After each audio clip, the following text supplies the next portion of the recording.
know, we have to end with something sweet. It was the rule when I started working here. No, just joking.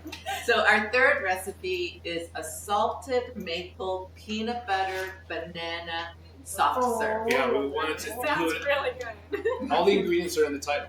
The title is longer than the actual recipe. So this tasty treat is a triple threat. So first, we've talked a lot about electrolytes, so it's rich in sodium and potassium. Number 2, excellent protein. We're using a lactose-free milk, so if you have trouble digesting lactose or you don't have and I can talk a little bit more about lactose-free later, but you have milk. We also have something called peanut butter powder.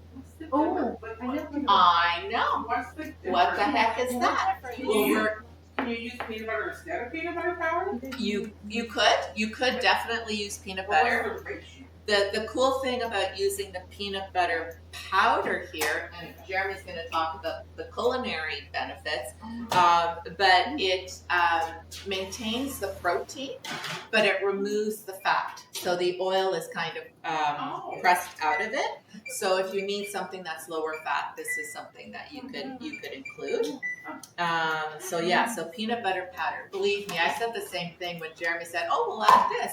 I'm like, peanut butter? Peanut powder? Is it peanut butter powder? I went to the supermarket and we were looking at it. We didn't know how to use it. Did they make a mistake? And I didn't want to get it because I don't know. Yeah. Because I only use like natural peanut butter. Yeah. So even that. So now, even that is lower fat. Natural peanut butter is lower fat. So Right. this is a very versatile option.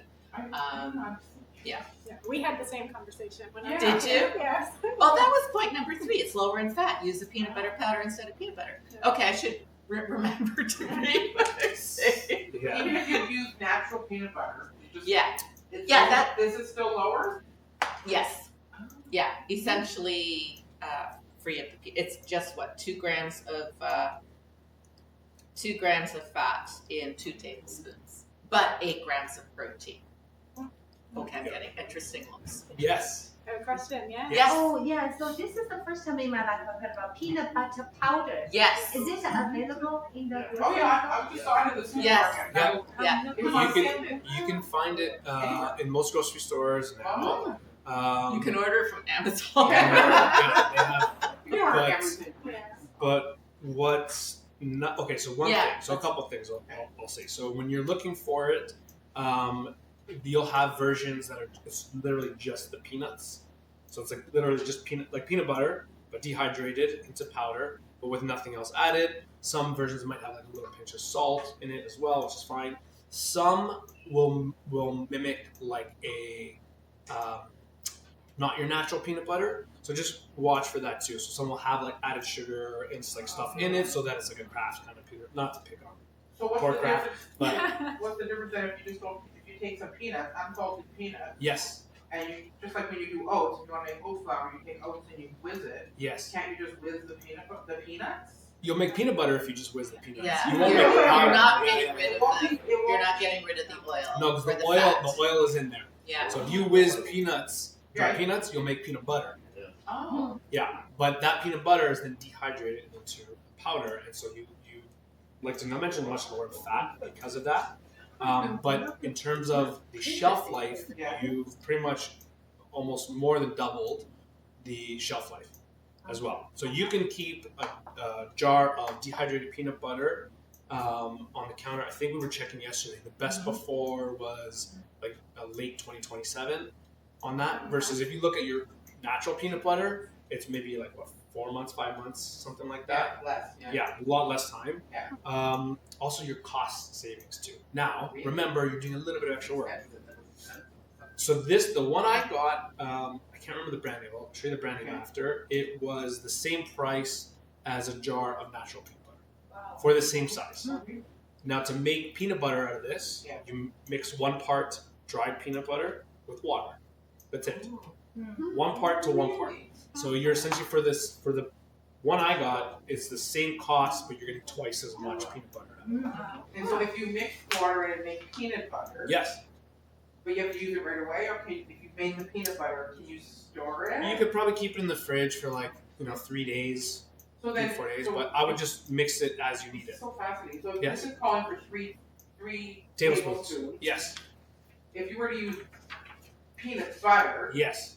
would you have to use more, right? This is concentrated. It is concentrated. In this case, we want it to be concentrated because Why? we're adding a little bit extra. We're getting our protein from here, Yeah. right? So if you're just adding real peanut butter, I would Yeah. still stick with the 3 tablespoons, Okay. and then you can only because of the ratios. Right. That's why. But you would get more peanut butter, more protein if you're doing the 3 tablespoons of dry, Yeah. which is 3 tablespoons of fresh. So for people at home, we're Yeah. having Welcome a to, fascinating welcome to discussion peanut about butter talk. peanut butter versus peanut butter powder. And one of the big reasons we're using the peanut butter powder is because it's lower fat, and one of the guidelines for the recipes is a lower fat, easier to digest for some people who are having trouble with diarrhea, have high ostomy output, or a bile acid malabsorption that we talked about before. So it's not an either or. Yeah. You can, they both have purpose, they both play a role. And you can go with whatever works best for you. So if you have other recipes that you're making, like desserts and stuff, the no fat, no sugar, whatever, and it calls for peanut butter. So if it said half a cup of peanut butter, you have this. Yes. You just mix water in with it and make the peanut butter and then put that in? You got it. So 1 cup, or half a cup, you make? Yeah. Quarter. You got it. Quarter and a quarter. So if I need half cup of peanut Right. butter, quarter powder, quarter Right. water. Yeah. More questions here. What about like people who have allergies? Oh yes. Yes. Donut. Yeah. Which one would be the better one? Because You have an allergy to peanuts? I am around my cousins who have peanut allergy. Okay. Yes. They have an allergy. Yes. Excellent point. Yes. Don't use it. Don't. Yeah, it doesn't matter. If it's at that, yeah, you're not escaping the allergy. I know someone if she's in the room with peanuts. She can't. Yeah. That's Yeah. Well, this might not be the recipe for me because my cousins have allergies to peanuts, and I have another cousin who have allergies to banana. Oh yes. my Yeah. gosh, an allergy to So bananas not and this one. peanuts. I was gonna Okay. say you don't have to use the peanut butter for this recipe at all. This is just because we want to make it peanut butter. So I could turn it around Yeah. to myself. So what could you substitute for peanut butter and if there was an allergy? So for the peanut butter powder, because we're using it for flavor, but we're also using it as a protein source, you can actually add like a whey protein.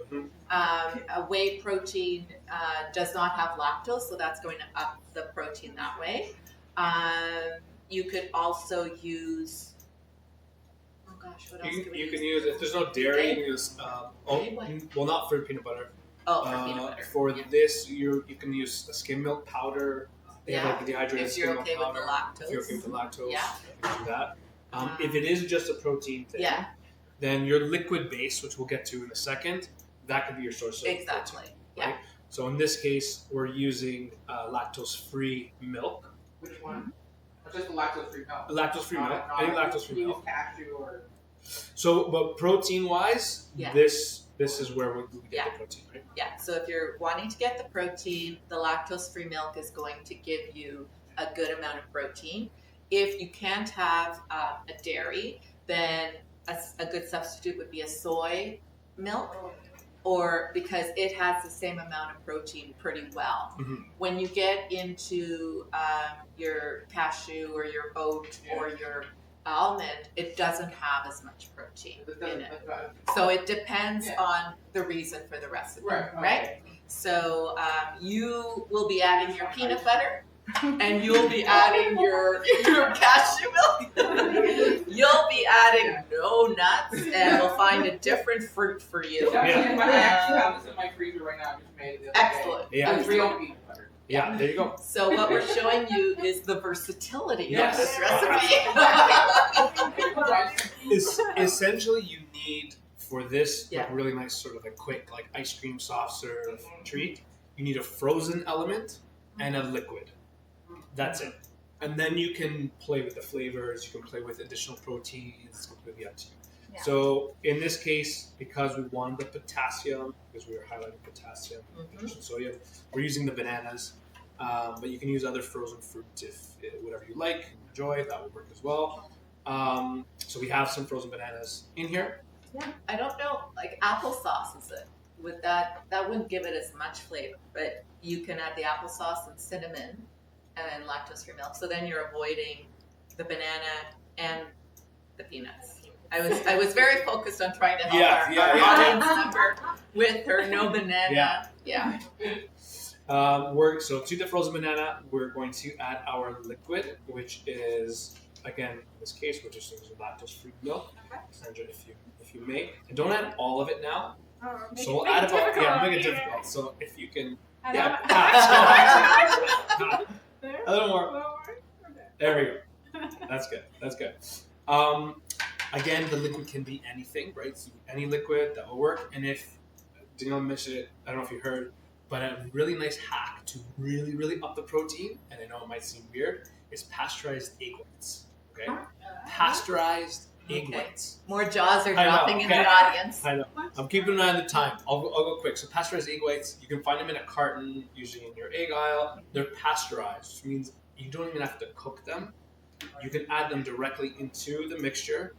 You can really, really up the protein count.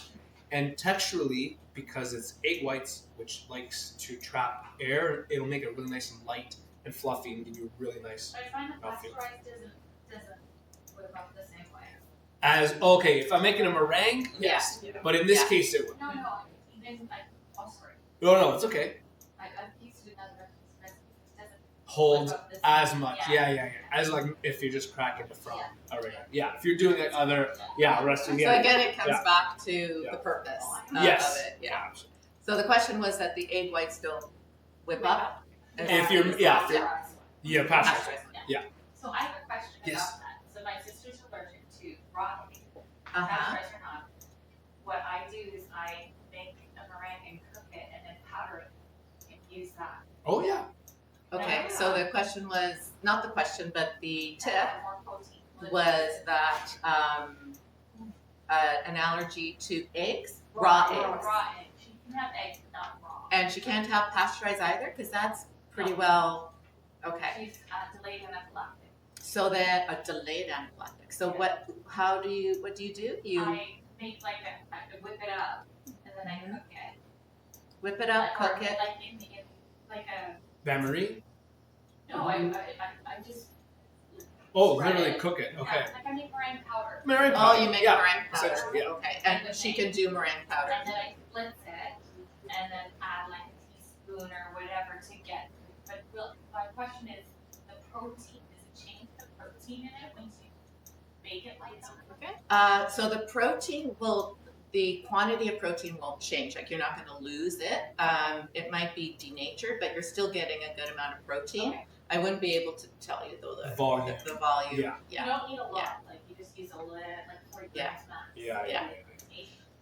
That may be overwhelming for me to do. So I might. So again, skill level, Yes. energy level, Energy level. and allergy needs, right? Right. And tolerance. Yeah, interesting. All right. So frozen banana, our milk. We're gonna do the peanut butter, the powder. Powder. The peanut butter Powder. powder. Protein. Okay. All good. Salt. Salt. Yeah. In this case, we have half a teaspoon, and then maple syrup. And this is where you can adjust, because the banana is going to have some sweetness to it as well. Just keep in mind, it's a frozen treat. It's very cold. So on your palate, the sweetness level will actually diminish quite a bit. Yeah. So that's when you want to think, if I want the sweetness taste, especially if I have taste changes and I want to elevate, then we want to add a bit more than we think we need. Okay. Lock, hold on to it because we have frozen bananas in here and it'll want to jump off the countertop.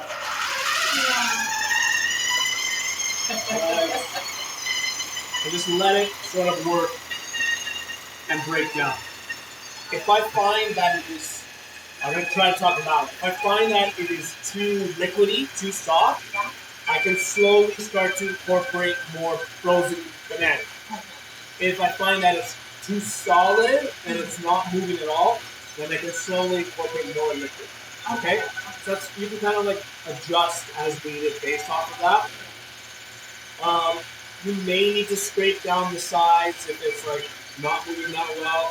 This is moving really well, so you've had the perfect amount. And that's it. Once it's blended through, you will should have a soft serve sort of like consistency. Wow, ice cream, isn't it? It's essentially like a soft serve ice cream. Yeah. There it is. Okay. Right? And the perfect, like, this is like the perfect consistency. The banana really helps with that too, because it kind of traps everything. It gives it this really nice sort of marshmallowy sort of texture. If I want it firmer, like a firmer ice cream, then I can just spoon this into a bowl, chuck it into the freezer for like 10-15 minutes until it firms up, and you're good to go. If I'm making this to store for later, the fat content is very low in this. I also have no stabilizers in this, which essentially means I'm making ice cubes after that, okay? It will freeze solid. So if I'm saving it to make after, then you can freeze it into like small, like literally like ice cube trays, or if you have like those silicone muffin trays, which we love, small little, pucks of it. And then when I want to make it again, you just put all those frozen things into a blender or a food processor with a little bit of liquid, and then blend it, and you'll get it right back to this consistency. Yeah. Awesome. This is best to serve right away. Yeah, but that's Yeah. Now. one person. Yeah, I can blindly go for it. But this so much is, for the small portions. you can eat what you need, and then just freeze the rest. When you freeze it and then you take it out and put it back in the blender. Yeah, and when you want it with a little liquid, almost like you're making a smoothie. Exactly, like you're making a smoothie. Yeah. Or you guys popsicle. Or possibly. I have a very serious question. Do you Good mean question. Okay. after this all the Toronto ice cream stores should be closed? What was that? I'm very serious. After this recipe, should the ice cream stores in Toronto be closed? No. No, they make really good ice cream. They make really good. Don't do that to my ice cream store. No. I'm thinking of a few that. Good question. Well, that's the last recipe, and we want to get you all the delicious food to try. So thank you so much for joining us today. Thank you for the questions. Thank you, Cassandra and CCRAN, for being our amazing partner today. And again, if you have any questions for Cassandra, she's gonna hang out for a little bit. Some amazing resources here. Again, the website is www.cran.org, and thank you so much to both of you for having me on the show today. Thanks, Cassandra. Thank you. Everyone.